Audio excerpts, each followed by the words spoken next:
que neurociência da comunicação, né? Philip Kotler, nos anos 80, já dizia que 60% dos problemas de uma empresa vem da falha de comunicação. Então você pode ter a estrutura mais bem formada, a rede tecnológica mais estruturada, mas se você não tem as pessoas conversando, se comunicando e entendendo, compreendendo umas às outras, isso acaba sendo um problemaço, né? Porque gera retrabalho, gera problemas, gera desânimo, né? Assim, conflitos, vamos dizer, com as pessoas, entre as pessoas, né? Então, só para vocês terem uma ideia, não sei se vocês já viram isso, nós temos um cérebro que é chamado cérebro triuno. Então, ele tem três partes fundamentais que tem cada uma sua atividade particular, mas que no contexto total elas se unem para trazer o funcionamento mecânico da nossa sobrevivência. Então, a primeira parte é o cérebro reptiliano, que é aquele cérebro que a gente traz desde os nossos tempos aí de pré-história, vamos dizer assim, de formação do ser humano, é o cérebro reptiliano. O segundo é o sistema límbico e o terceiro, o neocórtex. Então, olha que interessante, né? O reptiliano, ele é aquele cérebro que cuida dos nossos hábitos, consome muito pouca energia e está sempre cuidando da nossa sobrevivência. Então ele fica sempre atento a impulsos, reflexos e nossos hábitos mecânicos. Ele é o que resume o nosso dia a dia. A gente acaba usando o cérebro reptiliano cerca de 90% do nosso tempo. Então eu vou explicar já já como é que isso atua no nosso dia a dia. Sistema límbico é o sistema que é voltado para a emoção.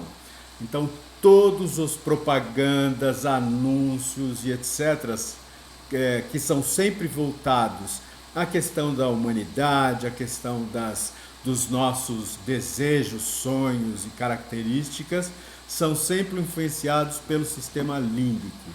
Então as empresas fazem propagandas emocionais porque o sistema límbico é que toma a decisão, ajuda, né, na decisão de compra ou não. E aí ele está ligado intimamente à memória. Então quando você vai em algum hotel fazenda, por exemplo, e que você vai tomar um café coado na hora, quando você sente o cheiro, quando você sente o gosto, isso te remete a uma memória afetiva, que chamamos. Então essa memória afetiva é que faz o quê?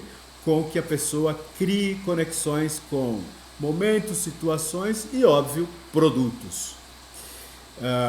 E aí temos o neocórtex, que esse sim é responsável por lógica, aprendizado, raciocínio, só que o cérebro usa ele muito pouco em função do alto consumo de energia. Por isso até, olha, o maior espaço aí é dele, porque ele tem várias nuances que para o aprendizado são necessários aí, consumo de energia. Então o corpo, para evitar desperdiçar energia, procura usar pouco o cérebro, o neocórtex, que é o pré-frontal também chamamos, né?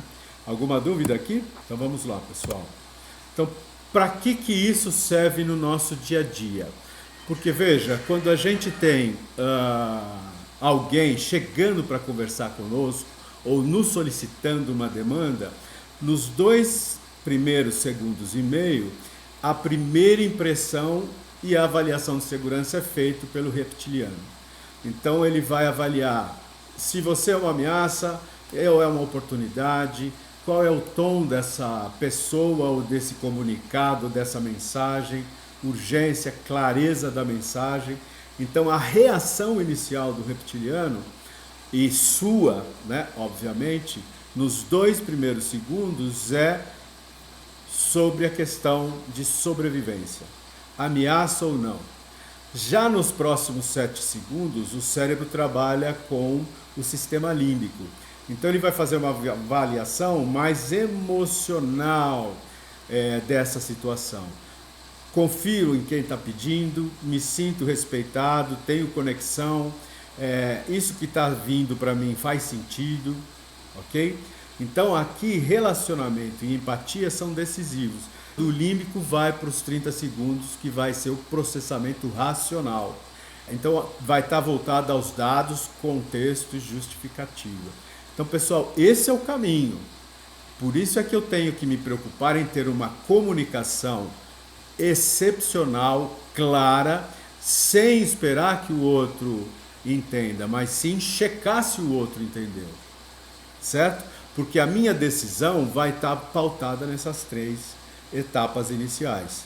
Então é a resposta comportamental na decisão. Com base nos 3 estágios, o profissional vai decidir se colabora proativamente, se atende ou não à necessidade daquela pessoa. E essas relações, essas tomadas de decisões vão ser registrados na memória. Então, o cérebro vai criar uma imagem e uma resposta comportamental da minha pessoa, por exemplo, certo? Então, experiências positivas constroem confiança operacional. Experiências negativas criam barreiras futuras, certo? E essa relação de confiança passa por esse quadrante. Cooperação e confiança. Então, os níveis de relacionamento entre as áreas e entre as pessoas passam por esse quadrante aqui, por esse plano cartesiano, vamos dizer assim.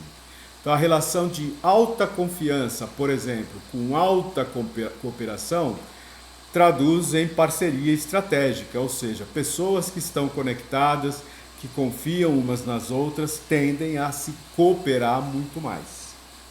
Ao passo que, se eu tenho uma alta cooperação, mas uma baixa confiança, eu tenho uma cooperação forçada. O que isso significa? Que eu vou ter uma situação tensa, uma situação forçada, e que ela não vai ter riqueza de detalhes. Por exemplo, tá bom, você está me mandando fazer o exercício, eu vou fazer só o que você pediu. Então não quero aprofundar, não quero perder tempo com isso, que para mim não tem interesse. Ok? Então essa é uma cooperação forçada. Quando eu tenho baixa confiança e baixa cooperação, aí eu não tenho nenhum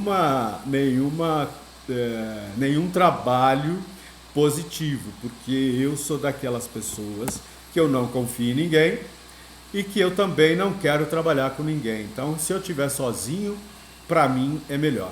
Então, é aquela pessoa que é mais centralizadora, que não confia em ninguém, que quer fazer tudo sozinho e que acaba, muitas vezes, agindo unilateralmente e criando ruído com todas as outras pessoas que fazem parte, por exemplo, de um processo de atendimento ou de um processo burocrático. Tudo bem até aí, pessoal? Alguma dúvida? E aí eu tenho a alta confiança e a baixa cooperação.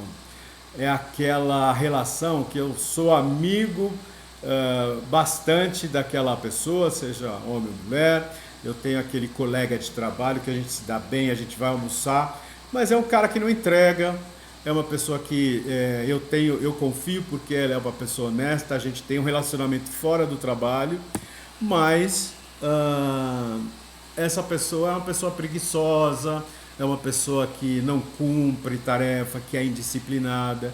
Então acaba às vezes ocorrendo atritos ou causando problemas, atrasos e etc., em função de termos esse relacionamento, ou seja, é meu amigo, mas não trabalha bem. A comunicação tem que estar relacionada à confiança para que a gente tenha alta cooperação. Ok? Vamos lá. Importante também é saber se eu tenho uma comunicação conectiva ou uma comunicação transacional, certo? O que é isso? Numa comunicação transacional, o meu foco é apenas na própria demanda ou setor. Ou seja, eu não quero me relacionar, não estou preocupado se a pessoa gosta de mim ou não. Eu tenho uma demanda que ela precisa fazer e pronto, acabou. Certo? Então a comunicação é sempre padronizada ou impessoal. E o objetivo desse tipo de comunicação é resolver o próprio problema rapidamente, certo? Sem me preocupar com o outro. E sem também dar muito valor à conexão. Frases do tipo, preciso do relatório até amanhã. Okay? Então isso é uma comunicação transacional. Às vezes o ruído que traz são baixa colaboração, foco excessivo em urgência, como eu havia falado, e um distanciamento. Okay? Já na comunicação conectiva, o foco não é no processo completo e no impacto coletivo. Então eu me preocupo também com o impacto que o meu pedido vai gerar no outro. A comunicação é muito mais personalizada porque eu tento sondar, me interessar e também tento me colocar no lugar do outro, certo? Então a responsabilidade aqui é compartilhada e não demandada. E também nos preocupamos com a solução e não com a culpa quando algo falha, né? Então, a minha abordagem em comunicações conectivas é mais para preciso do relatório até amanhã, porque o fechamento depende disso e você consegue me ajudar? Ou seja, tem uma abordagem diferenciada. O resultado disso é mais alinhamento entre áreas, fluidez operacional e relacionamento de confiança. Certo, pessoal?